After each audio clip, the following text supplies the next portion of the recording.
Is this course assessed more through essays, exams, or something else?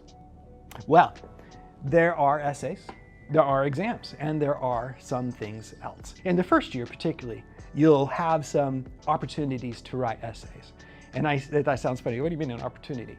But it is a good chance for you to break free of the schooling approach to writing essays. And I don't mean that to demean what happens in schools, but essay writing is a little bit different at university. And so we want to introduce you to that form of writing. You might have multiple choice question exams that might be under like certain conditions, like timed conditions or online. Those things happen at university.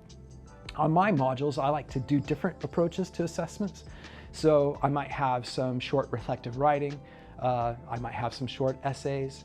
I like presentations. I like people getting together in groups and creating posters and doing kind of a more kind of artistic form of assessment, if you want to call it that. And then there's also this idea of authentic assessment.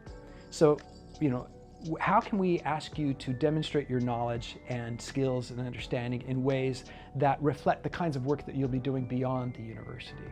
And so, like on my radical education module, one of the assessments is I ask students, and I work with them in developing a grant proposal, because there's going to be a time in your professional life where you may be asked to develop a grant proposal. Well, you're going to have that real experience of doing that here on our program.